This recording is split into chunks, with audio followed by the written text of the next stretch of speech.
Hello, I'm Linda Sandhu. Welcome to the Cape Cod Community Media Center Gallery. I am here with January Artist of the Month, Ned Sonntag. Hello, Ned. Hi, Linda. How are you? I'm good. Good. Welcome. Thanks. Well, we've known each other since about '05, and this is actually my third interview here, but the first one with you. That's right. It should be very informative. I know, and first time we're going to dispel all the rumors about your artwork. Oh, it is. Or shall we create others? It's a fishbowl of gossip here on the Cape. It's too late. I've been putting those fires out for years. It's impossible. All right, let's talk about who you are and where you came from before we even start talking about this beautiful art. Oh, okay. I was born in Albany, which you'd think isn't that far away from here, just over the state line in New York State. But I don't even remember Albany. I grew up in Evansville, Indiana, which is where I got this charming Midwestern drawl. Hey, I'm from Iowa. Yeah. That's why I don't even notice your Midwest right. drawl. That's right. So then, part of the whole, my peculiar point of view on life has to do with my folks moving my sister and me down to North Florida from Evansville, Indiana in 1960. So there really is totally different culture down there. You'd think Florida, well, anyway.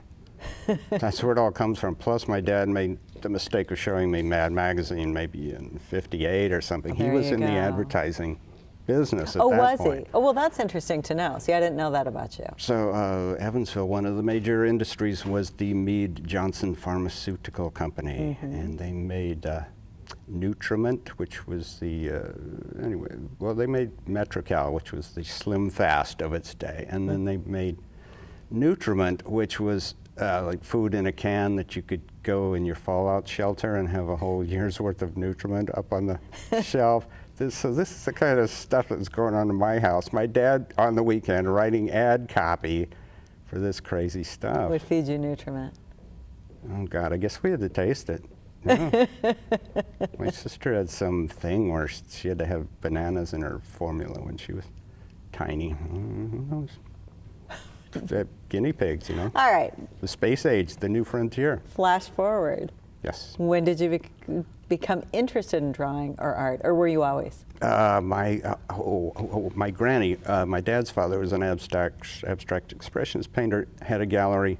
Oh, no kidding. In Tampa in the late 30s. I think she was still doing realistic watercolor, kind of like farm scenes, like carnival scenes. So kind of had that WPA flavor, early 30s, action-packed stuff going on, hogs being slaughtered and carnival scenes. And quite, yeah. It's all coming together for me. Weird sense of humor, my granny. So then she got into the abstract expressionist thing in the 50s. So she did a lot of gallery stuff in Tampa and Evansville. And then one of my distant ancestors was William Louis Sonntag, the Hudson River School painter. Oh, Then his grandfather was kind of a general in the Revolutionary War, kind of a major lieutenant. It was Rochambeau. I could go on, but... And all I'm thinking is, what would he have thought of you? Right, I could have been, the general. His son was the governor of, I just found out this recently, southern Russia under the Tsar. Ooh. Oh, Wilhelm Ludwig Sonntag, that is the Hessian. Yeah, you're lucky you're born now. You wouldn't have made it back then. That worked with the French for us in the USA during the Revolution. So. Got it. So these were really real Illuminati guys. So George von Sonntag organized the Tsar's army according to the new Napoleonic scientific principles and died in Odessa, Russia in 1841. He was the governor of South Russia. And you don't want to be the governor of North Russia, do you? No, you don't. Okay, well. That was a long time ago. So when did you get started with your art? My mother found this doodle I had done of people in a train when I was 3 years old. Oh. And somehow pulled strings, and it was on the front page of the Evansville Courier. No kidding. Do you still have it? Oh, maybe. I think my sister has it. Okay. Down in Jacksonville. Uh-huh. But, right, the 5 Sonntag brothers were a big deal in the first third of the 20th century in Evansville, so we've been kind of downwardly mobile since then. But one of the Sonntags was Jack Sonntag, who produced Voyage to the Bottom of the Sea and the Green Hornet and anyway. That was who was that? Your like a cousin of one of the sons of the 5 Sonntag brothers. Okay. I guess he would have been a generation older than you. Than me. Okay. So did they inspire you? Mm-hmm. And you said, "Oh, the Green Hornet, I could draw that." Yeah. And is that what you did? Yeah, I was really into Popeye and Superman and Mighty Mouse. Those are my favorites. And watching those Hanna-Barbera cartoons on the TV, after-school cartoons. And it just, and then my dad showed me Mad Magazine, and it just, there was no escaping it. You were gone. Way back then, you were gone. How am I even still here? That's the question. Somehow I've managed. Every time my phone rings, every time an email, I'm like, Ned is still here. Still here and kicking. Who else on the Cape does this? I mean, there were the fellow who did Mandrake the Magician used to live here, and the Lee Falk from the Phantom. And I do a lot of Betty Boop illustration for King Features Syndicate. So let's explain that really quick, because that you are known as the Betty Boop artist. Right, that's by... Which is true. That's true. To a point. That's by the assignment. Explain, no, start at the very beginning. Right. So how did that happen? That's, I'd been freelancing around New York City for about 12 years, drawing stuff for various peculiar special interest magazines and comic books and humor magazines, and squeaking by. And then I got this call from the placement service at Pratt, where I went to art school, and they said, "We can't tell you about what this meeting is about, but you need to go, and we think it's for you." And so I went in, and it was on East 45th Street in New York City. I lived in, I was in Manhattan by then. I was married. I'd been married to Katie, my late wife, for 4 or 5 years. And so I walked in, and well, I could go on and on. I could take the whole half hour, but anyway, they said, we've gotten Betty Boop back out of the public domain, so to speak. The Fleischer family owns the film rights. The Hearst newspaper chain owns the print rights, and they've come together, and this is the licensing department that represents them. And we want to know if you can draw a Betty Boop. And I said, strangely enough, I worked on an underground newspaper with Leslie Cabarga, the guy who had written the history of the Fleischer Studios. So I've been doing it since '85. What's that? How many years is that? At least 10. I'm teasing. 5. It's like almost 28 years. Right, so they only made the Betty Boop cartoons from 1930 to 39. So it's me going back, and I had to make her a little taller, more fashion-friendly, so we could put costumes on her for various projects, beach towels, lunch boxes. And you do all of those? Pretty much, 99%. That's amazing. And you just did a campaign with who? Lancome, right? Oh, the Lancome mascara. Eyelashes. Yeah. So mascara, right? This is all done through Frank Caruso, who's an art director and vice president at Hearst, and he used to work on Cracked magazine at the same time I was working for Crazy magazine. These are both rip-offs of Mad magazine. That's right. See how that works? Yeah. So he's a little younger than me, but so everything goes through him, and he's more like the inside guy, the people person. I just get the assignments. They don't tell me anything more that I need to know, and I do these crisp black and white drawings, and then I get paid for that, and they can do whatever they want with those drawings. I think it's wonderful. This is how I always associate you. Yeah. And then we have all this other art that we see here, And I know you gave Laura, the producer, Oh, right. some art So that she's during- going to be flashing throughout Flashing, the... okay. Flashing. So you're going to see... That's my technical term. You're going to see an alcoholic alien on a manual typewriter. This is back from '76 from Official UFO or a men's magazine or something. That's one of the first color illustrations I started doing for various strange magazines. So it's called Ufologist, and he's typing, and he's an alien. He's in an aluminum spacesuit, and there's UFOs out his window. And the room he's sitting in happens to look a lot like my condo does now. So it's all very predictive, all very. Okay, then there's something about a cave girl with her Neanderthal boyfriend, and she's not surprised. Got the leopard skin outfit on, and there you go. So I'm working on a graphic novel outline, which I've kind of wrapped up. So I have she's one of the characters. Oh, that's kind of cool. Oh, and then you're going to be seeing a thing called Dystopian Peninsula, which is a mermaid, a Cape Cod mermaid, which if we could get some funding, we could do a humor magazine, although that's tough because, Sigmund Freud says that humor is veiled hostility, so that's right. You have to be careful. So maybe you want to get people angry. No, because... Or violent. See, or I'd rather hostile. I want to get paid. But Okay. you have to do a little bit for it to work as a humor Focus. magazine, but okay, it's all about, because I'm a grown-up now. Yeah. Then you've got a 2-panel comic strip, part of a larger story from a series I had in Dimensions magazine of me being accosted by a fangirl at a convention. And I drew it in 1991, but the story is set in 1993 because, and when you put You were flash forwarding. when you put yourself in your own comic strip, then the weird stuff starts to happen. Time just flips around and all that paranormal stuff starts to kick in. That's right. So Dimensions magazine was a good outlet for me as a cartoonist. Fabulous because it was... Is it still around?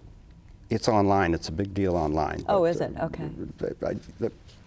The internet has killed a lot of the magazines I used to work for, but Dimensions is very popular online. So that's fiction, personal ads, and activism for plus-size people and their admirers. So perfect cartoonist material. So. And perfect for you. Yeah, and there wasn't that much photo reference back then, so I really had to pull together. I mean, now you go to DeviantArt, it's all over the place, but nobody quite knew where to put the knees and the elbows back then. And so, so I had to do a lot of research. Fortunately, my wife kind of had that look, so it all came together. Then there's a picture of Godzilla in Tokyo from the weird stuff from the news column from Outlaw Biker magazine, which was another...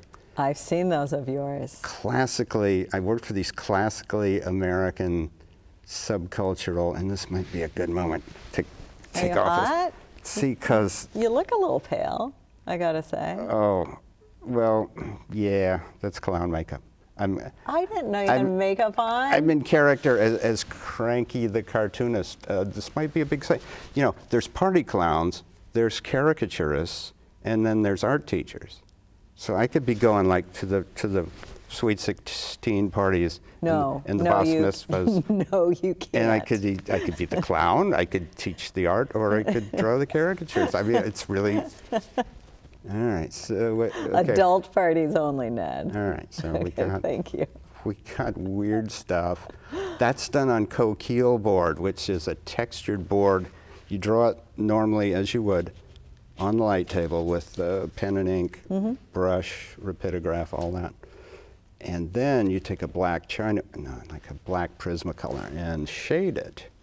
And the shading hits the upper nubbles. So you just go over and over it, and it's really easy to reproduce. Which one is that? That's the one with Godzilla. Oh, okay. The weird stuff. So there's no actual gray. It's just tiny dots of black, waxy colored pencil hitting paper. It's really easy to reproduce. Wow. That's how they did sports. I've seen those before. That's how they did sports cartoons back in the 1930s and 40s in newspapers. No kidding. It's really fast, and of course it's fast if you need it to be fast, but I take But it causes the texture and the shading and everything. I totally get that, yeah. And it really looks like a black and white photograph or a still scene from an old silent movie or early black and white movie. Yeah. And I think I'm going to have some panels of some recent Betty Boop stuff I did in that vein, where they allowed me to use freeze frames from the classic early animations, 1930 through 32, and use the coquille to really That's cool. add a I'm little excited to to see that. Yeah, that should be awesome.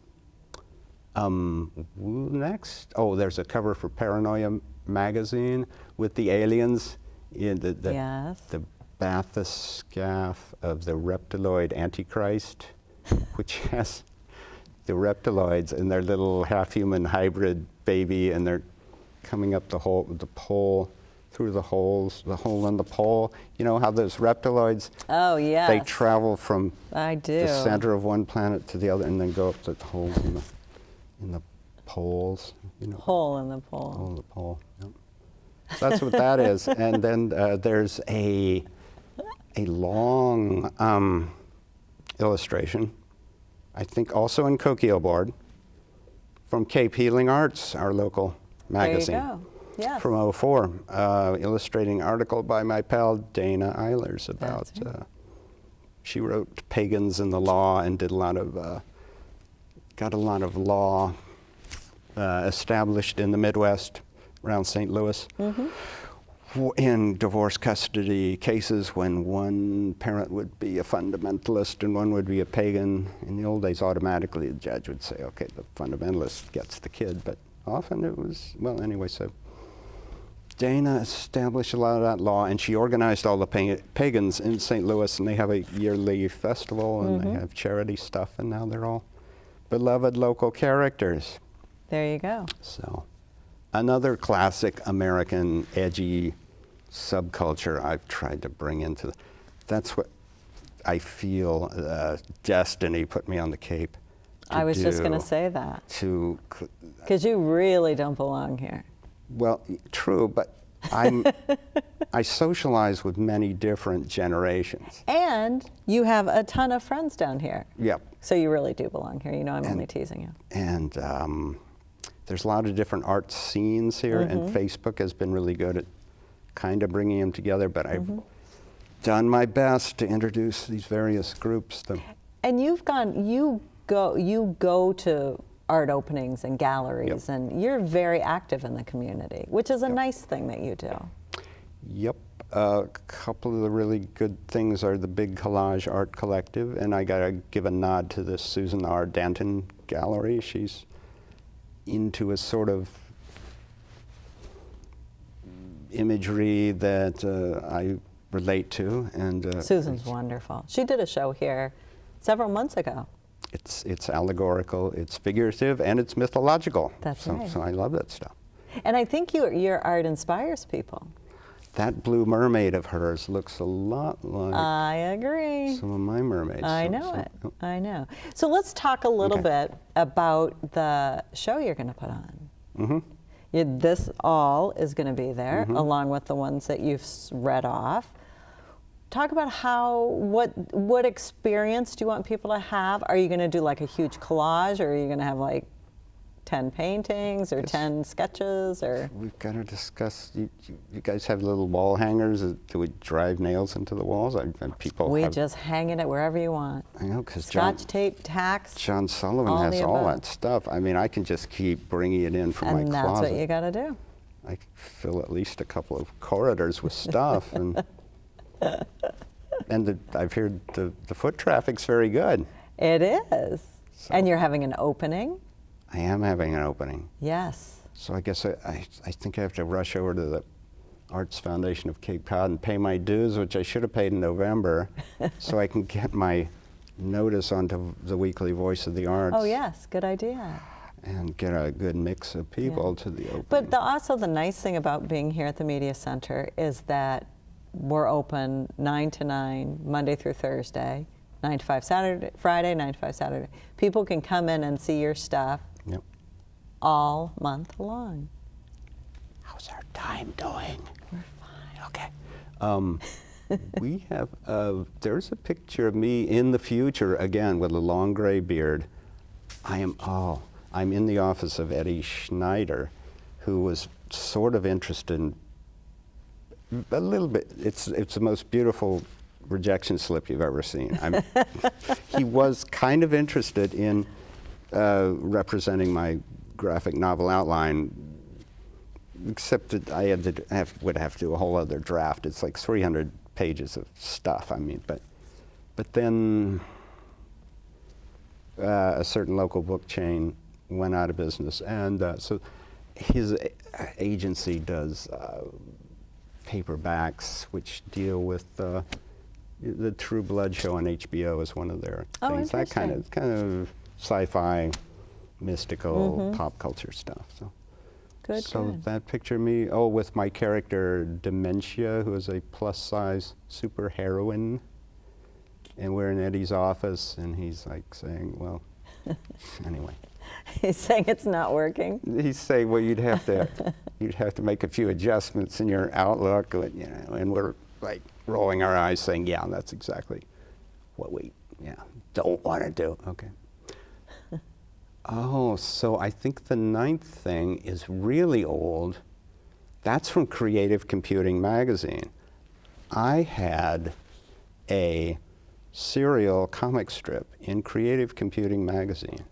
And consider the title of that magazine. Yeah. This would have been 76 through 78. This was a sci-fi comic strip done in full gray tones, and they would throw some blue tones in it.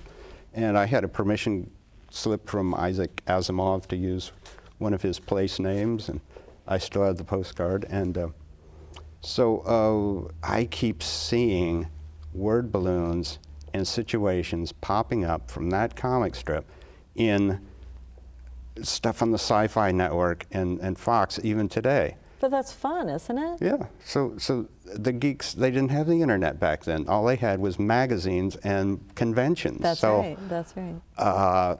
The magazine was a total geek talk, except this comic strip, which was a continuing story and was the comic relief. So they associate it with pleasure, I guess, in their younger geeky days. Do you go to any of these comic? I wish. Okay. I wish I'd get to Boston more often. Funding, it's all about the funding, We think somebody's going to wander in the office. And give you money. And see some potential here, because there is potential. So I'd love to go to a convention. There's so much stuff in Boston. And all over the place. Yeah, Vegas. Oh. So let's talk about you for a little bit. Yep. What's the plan? New Year's coming up. You're the artist of the month of January. And through... Let's talk about the present and future a little bit. Well, through Big Collage, and Big Collage desperately needs funding also, but it's been going for 5 years, and it's been a sort of Chatham-centered, mid-Cape. The core group is a bunch of kids who went to high school together and are now in their early 30s. And they love the 80s, so I wandered in, and they adopted me as part of the group. That's so. What's my? Oh, so I met the woman who's now my fiance, and who knock Your wood fiance is moving in with me this weekend. Big announcement on TV today. Yeah, well, knock wood some more, but yeah, it seems to be going fine. So. So what was the question? What you're doing in the future? Well, now we know you have a fiance. The whole thing of freelancing is, you're in kind of a position where you just have to be patient, but the stuff does come along, and you totally out of left field. It always comes. You never know, but you just got to keep putting the feelers out there, and stuff keeps happening. That's awesome. So plan-wise, well, I've got this whole 300-page story thanks to Rodney Lewis. I have it all on a disc.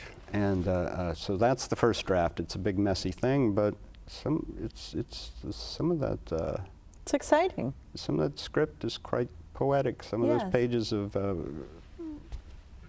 narrative rant are really all in handwriting, and it's quite a beautiful package, even if it's in its big messy form. I think it's great. Ned, it's so great talking to you. We're very excited.